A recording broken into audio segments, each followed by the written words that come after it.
I think whenever you're making a period drama, people are always going to ask, okay, but how is this relevant today?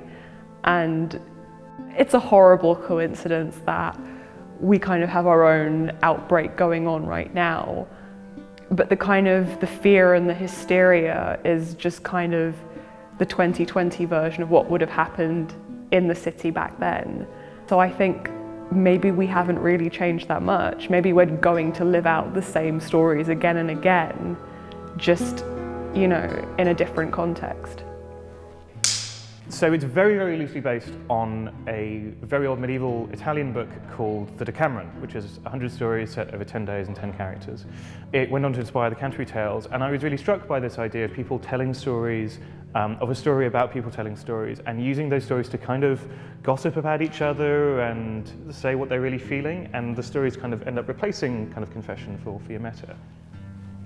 I love how those things can sort of lead into a kind of fan culture, and obviously it felt very contemporary at the moment. You probably won't see this for a while, but we're shooting during the coronavirus outbreak, and it's a really nice opportunity to be able to humanise these people who are living through such terrible times. It's quite a pertinent story considering, the time that we're filming it in. We completely did not intend to be filming at the same time. We just chose this because, spring's quite moderate and quite temperate. The biggest challenge, it's been the light, to be honest, just because we have to be out of here quite early on in the evening, and because it's summer, well, almost summer, the light is going quite late, so we've only had about an hour of darkness. We've had quite a lot of scenes that have been shot in the dark. We've got to improvise getting lights up to these really high windows, as you can probably see.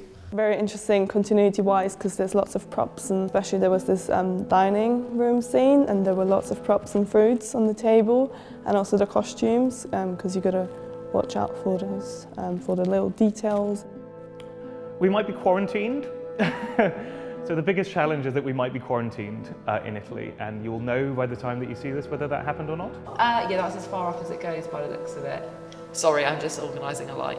Both my dad and my mum got in touch with me, and they were just telling me to be really careful and to wash my hands and stuff.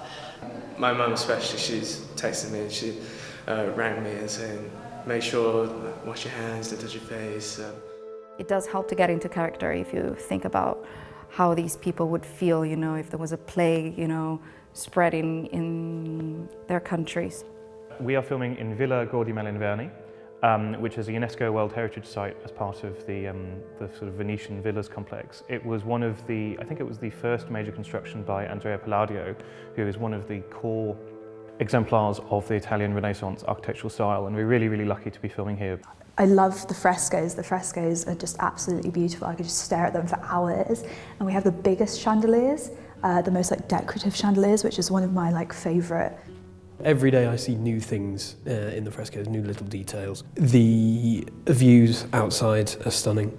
I feel very fortunate to be a part of it. The costumes, obviously, are incredible as well. You have all these sweeping hills, and then you see all the tops of the other houses. It's really beautiful here. It helps staying in character and feeling the character and feeling what was happening at that time. This couldn't be a more perfect location for it. It's really nice, that mixture of classical illusion and philosophy and great food and great wine sits perfectly in such a wonderful venue. The last change in the script was around September. I had some very helpful feedback from Paul Alexander, who is one of the writers on Red Dwarf, who looked at the script and said, hey, this isn't my thing, but I really respect what you're doing, and let me just give you some pointers in leading it through.